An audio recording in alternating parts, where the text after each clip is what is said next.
Suburbs tonight after a fierce wind change saw homes come under ember attack from a fast-moving bushfire. It started at Casula yesterday afternoon and spread quickly towards the southeast, burning through Wattle Grove, Holsworthy and towards Menai. Tonight it's moving northeast towards Alfred's Point, with warnings in place for Voyager Point, Pleasure Point, Sandy Point, Illawong and Bangor. Peter Fegan is at Alfred's Point for us this evening. Pete, what's the situation there now?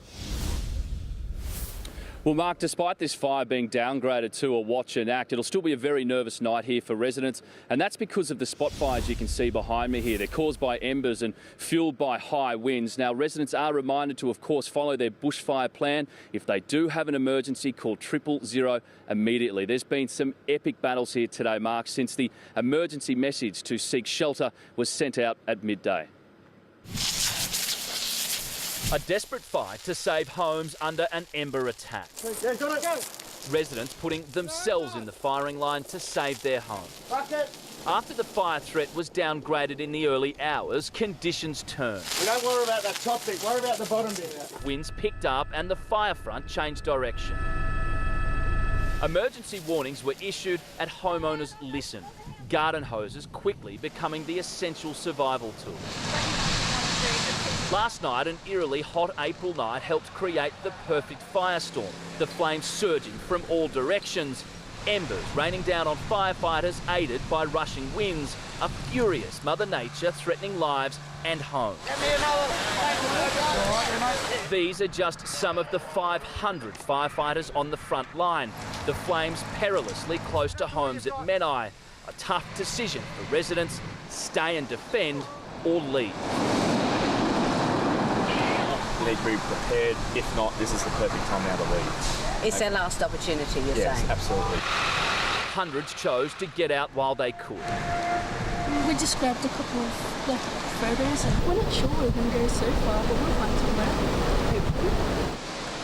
With flames licking their back fence, Clint and son James stay and fight. How's it holding up there, mate? Yeah, it's fine. It's really good. A lot better than it was. What was it like? Like a wall.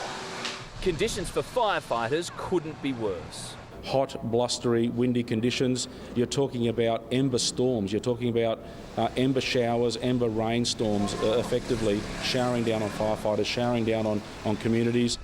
The blaze started near Casula train station yesterday afternoon. It's now a crime scene. Investigators suspect it may have been deliberately lit.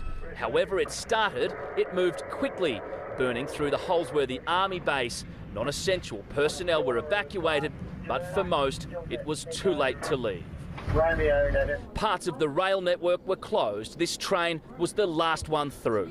Passengers videoing the flames. It's absolutely a miracle that overnight no one has been reported as having serious injury and hundreds of properties have been saved. Tonight, the threat is far from over.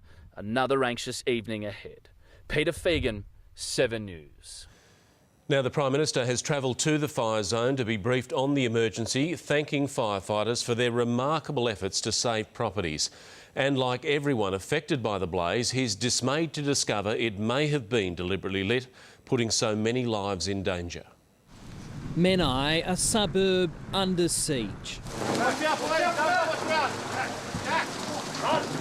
The full force of the fire front hit during the night, each spark enough to take out a house. I've never seen it this close. With their backs to homes and a wall of flame bearing down on them, firefighters stood their ground, then dashing forward anything to gain the upper hand against this ferocious blaze.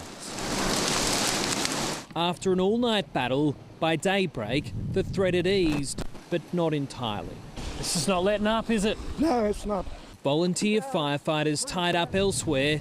Anyone who could chip in did what they could. And hopefully we can have some rain and the wind will stop. Despite cooler conditions today, it is still difficult for fire crews to stop this fire from running. The noise you can hear, spray cans in the bush, making things incredibly difficult for authorities as they try to stop this blaze from jumping over New Illawarra Road and into the suburb of Barton Ridge. The damage here somehow only slight, but the singed back fences show just how close it came to losses.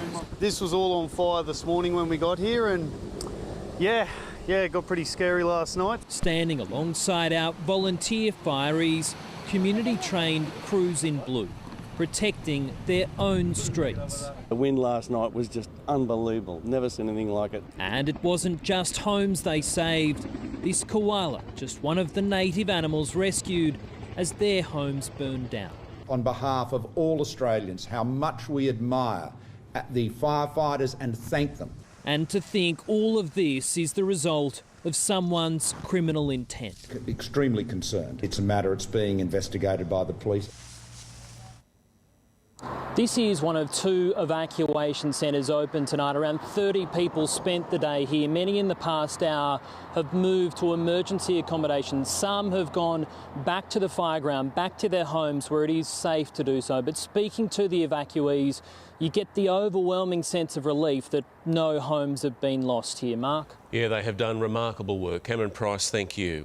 Let's go to Amber Laidler at the Rural Fire Service headquarters. Amber, how are they preparing for tonight?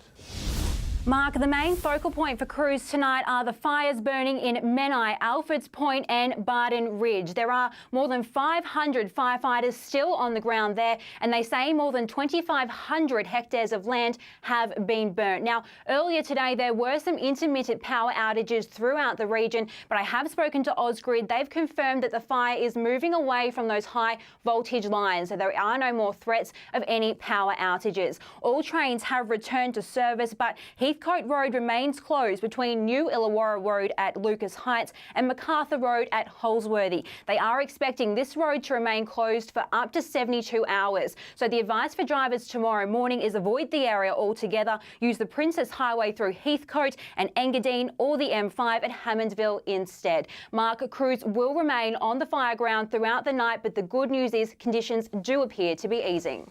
Let's hope so, Amber. Thank you. Let's bring in our meteorologist, David Brown, now. Brownie, can firefighters expect much help from the weather?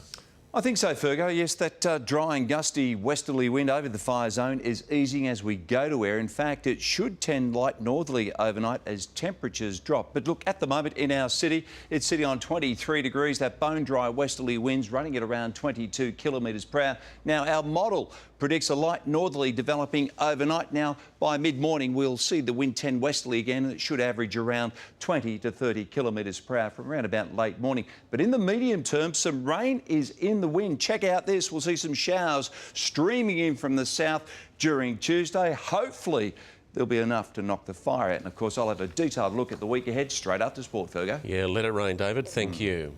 Firefighters have praised the heroic actions of 3 men for their desperate effort to rescue an elderly woman in a deadly house fire. One of them ran back inside the burning granny flat at Milperra 3 times, dragging his mother-in-law from the intense flames. Consumed by fire, at its peak temperatures hit 600 degrees, with 82-year-old Helen Purnell unconscious inside. It was unbelievable.